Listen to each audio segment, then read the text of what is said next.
Hello everybody, this is Kenyan from theresshebrews.com here for another brew review. Today I'm going to be reviewing a 4-barrel coffee. They're known for doing exclusively washed coffees.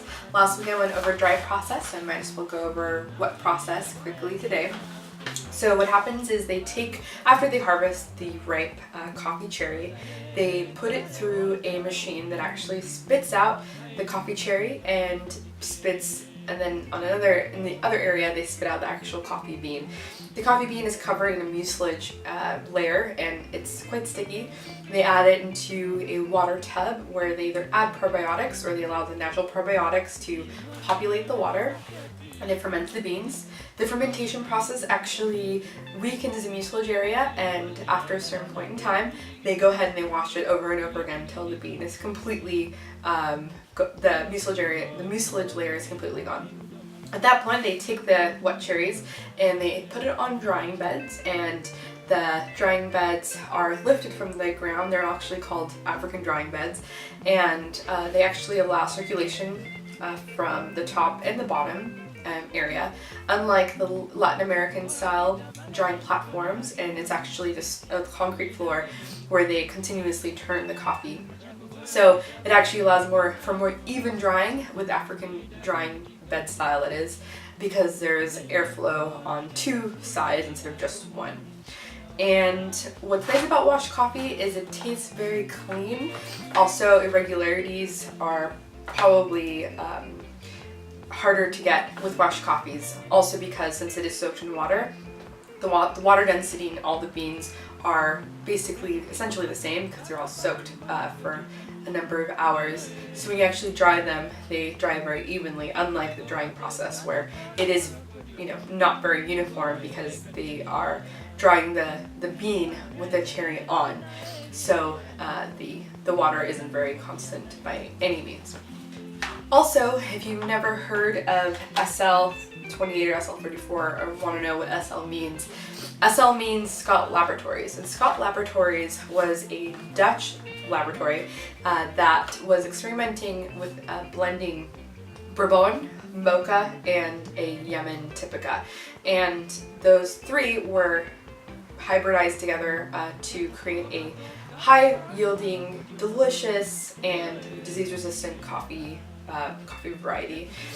These were planted in Kenya in the mid-20th century, about the time when these were developed, and it was brought by the British.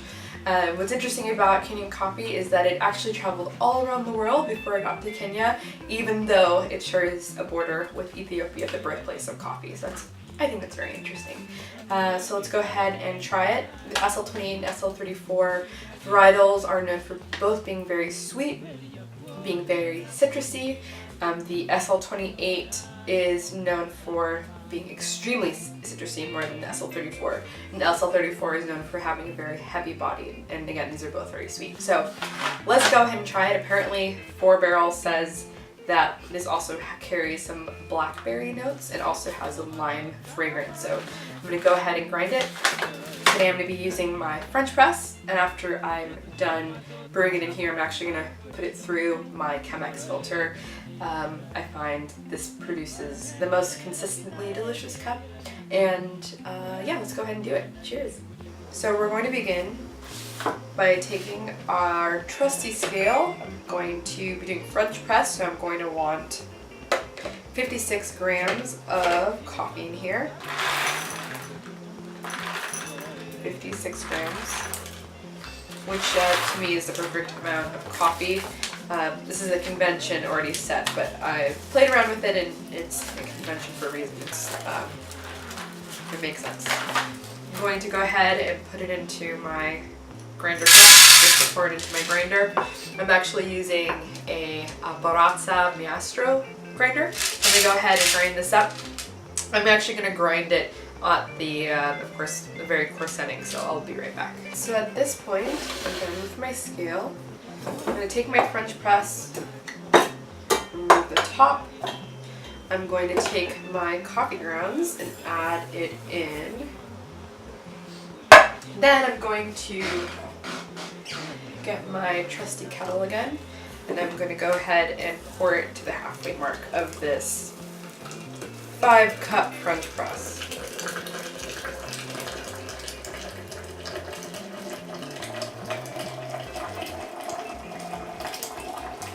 This is about halfway.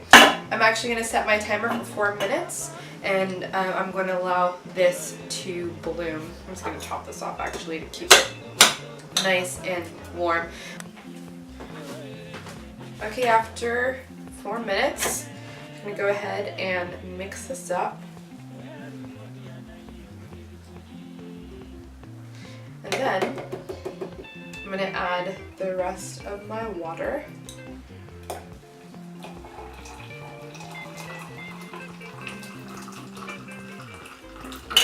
There. And I'm actually going to let it sit for another 4 minutes. So it's been 8 minutes, so I'm going to go ahead and press that through. I'm going to put this into my Chemex. Oops, a lot of water in there.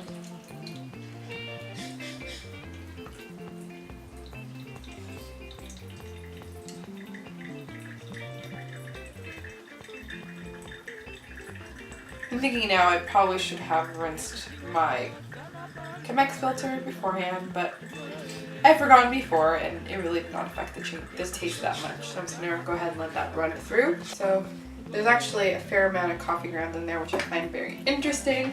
So you really see that with the French press, you're not really getting the cleanest cut possible. But of course, I love French press too. I just prefer this method. So I'm just going to go ahead and drop that into my cup. And it looks like it's time for the review. Let's go ahead and try it. The 4-barrel Karagoto washing station SL24 SL34 mixture.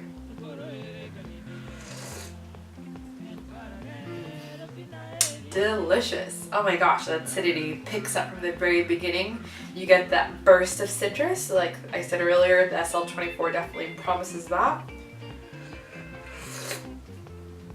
You pick up that Mario lemon. I almost want to say it's watermelon actually. So to me it almost tastes like a Jolly Rancher. It has this almost like a citric acid forward, and it kind of carries along the watermelon. I see how they would say blackberry, but to me it's more watermelon. Wow, the sweetness, it's so sweet. They say, and actually the 4-barrel description, that this is a coffee nobody could say no to. And you see why. It's just so sweet. And they did add that there is this maple syrup type of what is it called, body. And it definitely is true. So heavy, it's like drinking honey almost, in the best way possible. See if there's anything else in here.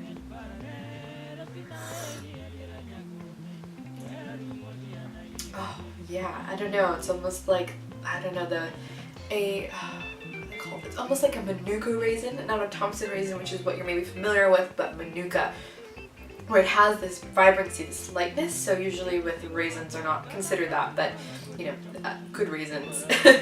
What's interesting too is I just took a class recently about you know, cupping these different coffees and the flavors you get out of them.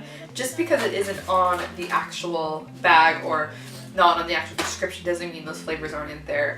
The flavor descriptors that they often use are actually a lot of times marketing, meaning if they taste something that they don't think people will necessarily like, just from reading the word, like for this, there's like this kind of interesting leathery flavor.